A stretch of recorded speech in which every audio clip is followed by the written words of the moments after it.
This does two things, which is keeps everything sealed, make sure nothing gets into the Glovebox. Also, if somebody, accidentally bumps this, lets it get open, it's not going to accidentally open. It will seal itself. Okay. So we have two different lines. Mm-hmm. This one takes out of the chamber, it's connected to the vacuum, and this one is a one-way chamber from the Glovebox. So high pressure to low pressure? Yes, high pressure to low pressure. Okay. So opening this allows argon from the Glovebox to travel into the chamber. Okay. So there are two methods of purging it. Because we have a bunch of stuff that can sort of flap around, we're going to do it slowly. Okay. So we're going to let the vacuum go for 10 minutes, and then close it, refill it with argon, do it again, and we'll do that 5 or 6 times. If you just want to take one or two things inside or outside, we can do fast cycles, where we run the vacuum and then we run the air each for 1 to 3 seconds, and we do that 20, 30 times. The issue is we have a lot of gas moving in and out with that, and we can disturb our stuff. So make sure before you get started, before you open this up, make sure this is really nicely sealed. Sometimes I actually like to go in. That is I can turn the light on. Inside. Yeah. Also, before you start working with the Glovebox, vacuum on. This is the first step. What was that? Vacuum on. Vacuum First step. Yeah. Step 1, okay. So, just really make sure this is tightly sealed before we get started. Step 2. Check the seal. Okay, the inside the chamber. And then we want to do this quick because anytime this is open to air, we're going to have some leaking into the vacuum. So we want to be fairly quick, not quick enough that we're throwing stuff around. Step 3. As quick as we can feel safe, and then vacuum Step goes 4. And now this part's not that exciting. We just let this run for a few minutes. We're going to close this up, open this. That up, do it a couple of times, make sure it's closed and clean. Yep. You go in here, open that up. Yeah. Cool. Okay. All right, so we'll let this run for 5 minutes. This will take, 20 minutes total. 5 minutes. Light. Yeah. This is the light actually. This is the light. Yeah. Turn it on, off.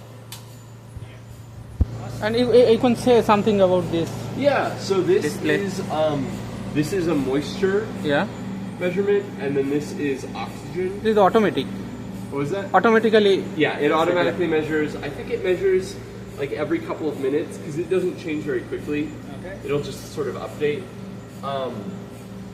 This is already a little bit high.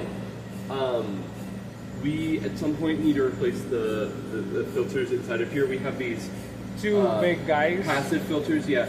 Usually when we replace filters, we put the old filters up at the top and we run them on low. Okay. And then we put the new filters in. I don't know why we don't currently have 4. Maybe 2 of them fully broke and we need to take them out. I'm honestly not sure. Okay. Please say something about the Glovebox pressure. So when the vacuum is on, this pressure will automatically regulate. If the pressure gets low, it will add more argon gas. If the pressure gets too high, it'll vacuum it out. A good thing you can do to see this in action is if you turn off the vacuum and then you try and put your hands in. It is really, really difficult because you're adding so much more, so it'll be super high pressure. These knobs adjust where the Glovebox will automatically maintain that pressure at. Wow. Yeah. So we can, if we want something at a lower pressure. So here is the switch. This just I think just checks the pressure. Okay. I'm honestly not sure. This is just always on. Okay. Always on. We'll leave that. Yeah. And say something about this. This is just the pressure for the chamber. Just tells us what we're at. Again, when it's not being used, we want to draw a little bit of a vacuum. Not as much as this. It is showing the 20, so... Yeah, so I'm actually not entirely sure what this scale is. It's a bar scale. So It is a bar scale. there are yeah. two scales, PSI and bar. So Yeah. I think it's yeah. We gotta go back and check what it does. It at atmosphere it's at 0. Oh. So It works. It works. it works. Okay. Also, all this of this, the, this this is always on. So, That's so all. a way to think about it is if it's going in the same direction as Yeah. the tube, Yeah. that allows air to flow in that direction. Like this. Yes, like this, Okay. right? So air is, or any gas is able to flow. Flow. Whereas when it's like this, it's sort of This blocked is the off. refill. So Yeah. So what? Here I can show you now. It's at enough of a pressure. So we turn this off, and then since we have stuff in here, we're gonna fairly slowly turn this on. so this is after 5 minutes, 4 or 5 minutes. Yeah. Okay. Okay. So then, what we're gonna do is we're at a vacuum now, Yeah. and so we're gonna allow the argon from inside the glove box to travel into our So chamber. when you do that, we should be seeing some change in this. No. Okay. Well, we might see it go down a little bit, but you can actually, if you listen, you can hear it'll start puffing argon. It should be pretty loud, so you'll be able to hear it. Slowly. So this is, and you can see like in the glove. So what's happening is we're losing some air, the pressure goes down, and then it automatically maintains that pressure. And now you can see we're at ambient pressure. So we're going to turn this off. Again.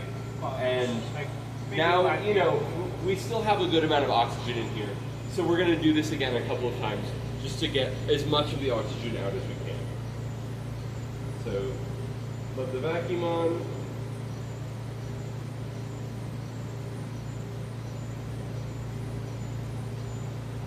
And we'll let it run for 5 minutes again. Oh. We want to do this about 4 Again 5 minutes. Okay. Yeah. Oh. We'll do it a couple of times. And Sure.